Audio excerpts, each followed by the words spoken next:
நாங்க எல்லாமே எடுத்து வச்சிருந்தோம், நிச்சயமெல்லாம் பண்ணி வச்சிருந்தோம். எல்லாம் பண்ணி வச்சிருக்கும் போது இவங்க தான் அதை முதல்ல தொடங்கினாங்க. அது கூட இவ்வளவு காலதாமதம் ஆயிடுச்சு. ரெண்டு பிரிச்சு சொல்லுவாங்க. இவங்க காலத்துல மதுரைக்கு என்ன திட்டம் கொண்டு வந்தாங்க? எங்க காலத்துல எடப்பாடியார் மட்டும் 4 ஆண்டுகள்ல 8000 கோடி கொடுத்தார். மதுரையினுடைய எத்தனை அடையாளங்களும் எங்க காலத்துல நிறைவேற்றப்பட்ட திட்டங்கள் தான்.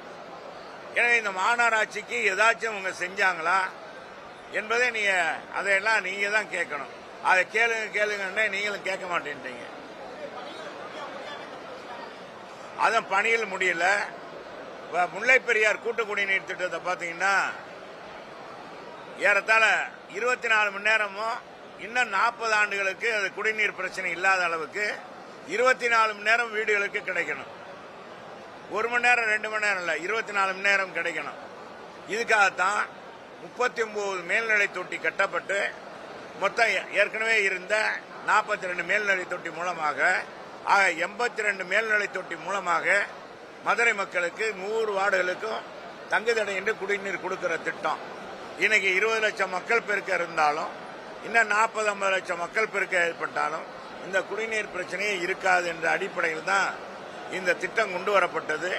2023 முடிக்க வேண்டிய திட்டத்தை இன்னைக்கு ஆமை வேகத்தில் நடத்தி முறையாக அந்த அதிகாரிகள் போடுற பைப்பை தரமில்லாத பைப்பை போட்டதுனால தெருவில் அந்த பிரஷர் தாங்காம தண்ணி ஓவர் டேங்க்ல இருந்து வர்ற மேல்நிலை தொட்டியிலிருந்து வர்ற தண்ணி பிரஷர் தாங்காம வெடித்து ஆறாக ஓடுவதையெல்லாம் உங்க டிவியிலும் பார்த்திருப்பீங்க. எல்லா இடங்களையும் இருக்கு. இதெல்லாம் ஆய்வு செய்யணும்னு சொல்லியிருந்தோம், ஒண்ணுமே செய்யல. எங்க காலத்தில் கொண்டு வரப்பட்ட உங்களுக்கு தெரியும் இந்த ஸ்மார்ட் சிட்டி பணி கூட இன்னும் நிறைவேறாம இருக்கு.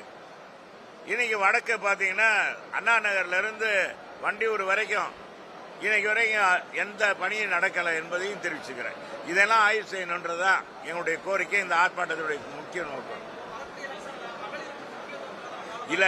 இந்த மாநகராட்சி ஒட்டி எதுவும் கேட்கறீங்களா? அப்புறம் தான் நாங்க உங்களை சந்திக்கிறோம்ல. வேற எதுவும் கேட்கறீங்களா? மாநகராட்சி பத்தியும் கேட்கறீங்களா? நீங்க மாநகராட்சியை பத்தியே கேட்க மாட்டீங்க. அதனால நீங்க போங்க. ஒன்னும் கேட்கவே மாட்டேன்றீங்க.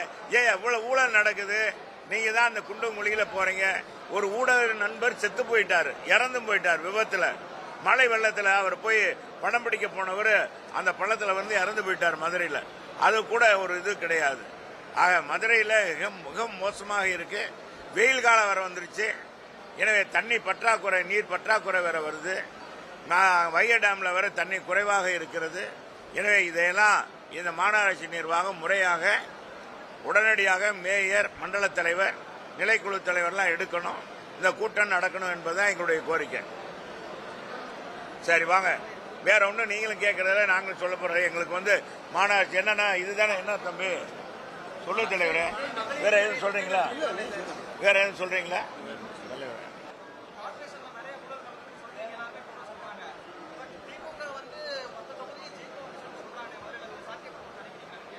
எதை வச்சு சொல்றாங்கன்னு தெரியலையே.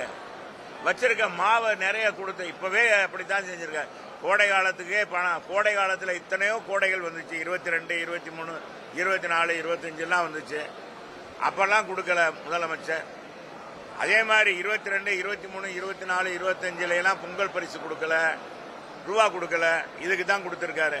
இந்த தேசிய ஜனநாயக கூட்டணியை பார்த்து நம்ம முதலமைச்சர் அரண்டு போயிட்டார், பயந்து போயிட்டார். அதன் அடிப்படையில் தான் அப்படி செய்யறாங்க. இப்ப 5000 ரூபாய் முன்பணம் போட்டிருக்காரு, 2000 ரூபாய் கொடுத்திருக்காரு. அப்படி இருந்து அவருக்கு திருப்தி இல்லை. எனவே மற்றதையும் எப்படியாச்சும் கவனிச்சிடலான்னு நினைப்பாங்கன்னு நினைக்கிறேன். வேற மக்கள் இன்னைக்கு எது கொடுத்தாலும் வாங்கிக்கிறாங்க. உங்க கையில இருந்தா கொடுக்கறாங்க. மக்களுடைய வரி பணத்தை கொள்ளையடிச்சிருக்காங்க, அதுல இருந்து கொடுக்கறாங்கன்னு தான் நினைப்பாங்க. வாங்க, போயிட்டு வாங்க. வாங்க தலைவா, கூட்டம் நடத்தின நேரம் ஆகுது.